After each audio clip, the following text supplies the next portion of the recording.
Je ne suis pas un candidat doux rêveur. J'ai 45 ans de travail agronomique sur le terrain ou 45 ans de travail d'enseignement, surtout à l'Institut national agronomique de Paris. Donc, dire que je suis un candidat pas sérieux, c'est tout de même s'avancer un peu vite. Quand on va étudier les problèmes au village, avec les paysans, avec les agriculteurs, on doit être sérieux. Par ailleurs, si je n'étais pas sérieux, est-ce que j'aurais été choisi par plus de 50 associations, représentant plus de 100 000 adhérents, répartis à travers la France? Est-ce que, si je n'étais pas sérieux, j'aurais été présenté par 176 signatures, sans compter celles qui sont arrivées en retard, dont plus de 80 maires de communes rurales, de petites communes, qui sont tous les jours en contact avec les problèmes de la terre, dont 65 agriculteurs, dont 15 médecins, des notaires, des commerçants et autres notabilités. Je présente ici un programme écologique, un mouvement écologique. Et d'abord, ce mot nouveau pour beaucoup d'entre vous, l'écologie, qu'est-ce que c'est? Ce n'est pas un mot gadget qui a été inventé pour les besoins de cette campagne, c'est un mot créé en 1866 par le biologiste allemand Ernst Haeckel, qui étudie les rapports entre les êtres vivants et les milieux où ils vivent. Aujourd'hui, je viens revenir en France pour étudier avec vous les problèmes très graves qui se posent, après avoir beaucoup étudié les problèmes de la faim dans le monde, dans le tiers-monde. J'estime qu'aujourd'hui, il est temps de s'occuper des problèmes de nos pays. Mais nous, les écologistes, on nous accuse d'être des prophètes de malheur et d'annoncer l'apocalypse. Mais l'apocalypse, nous ne l'annonçons pas. Elle est là parmi nous. Elle se trouve dans les nuages de pollution qui nous dominent, dans les eaux d'égout que sont devenues nos rivières, nos estuaires et nos littoraux marins.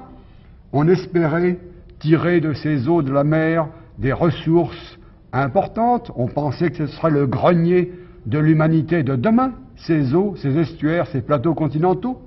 Ce sont aujourd'hui nos poubelles, là où on jette tous nos détritus. On a dit que j'étais un vieux professeur qui se baladait à vélo. Mais oui, le 16 mars, j'étais avec mes amis de la Terre, de la porte d'Orléans à la Concorde, pour montrer que Paris pourrait être au moins pour un jour, et dans quelques rues, le domaine de ces instruments de transport à deux roues qui ne polluent pas. On a dit que j'étais donc un fantaisiste. Je crois que les 20 livres que j'ai écrits, la diffusion qu'ils ont eue, ôtent beaucoup de poids à de tels arguments. Je me présente ici comme un candidat propre, à tous les sens du terme, puisque nous sommes pour la propreté de l'air et de l'eau, et parce que tous les comptes d'élection seront présentés au public, seront officiels. Les uns comptent le coût de leur campagne en millions de francs lourds, nous allons les compter avec un tout petit nombre de millions de francs légers.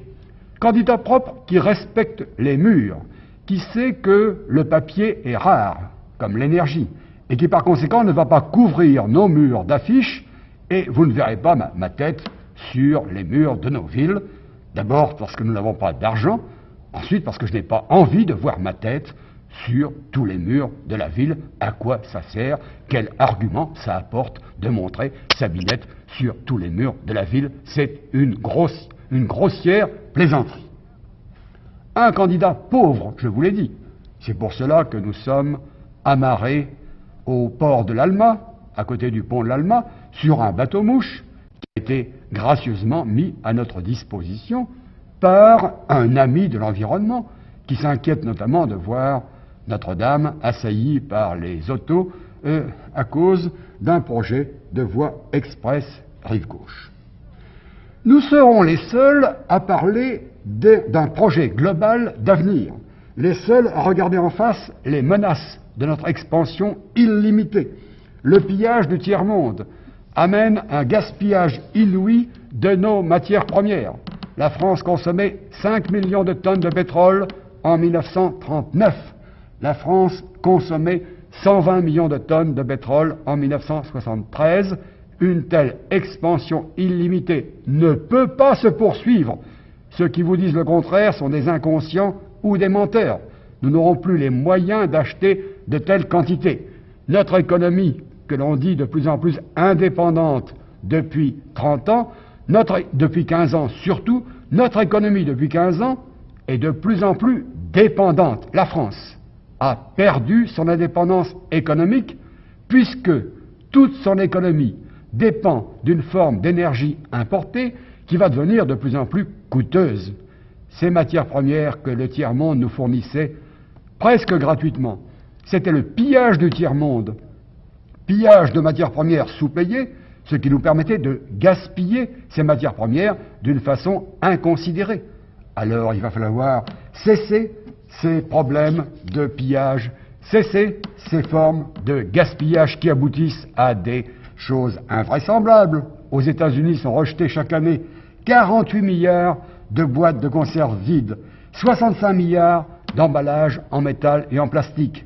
Et il y a 9 ans, en 1965, le coût d'enlèvement de tous ces détritus s'élevait à 15 milliards de francs lourds. Notre population ne peut augmenter indéfiniment. Et vous savez ce qui va se passer? Eh bien, nous allons bientôt manquer de l'eau.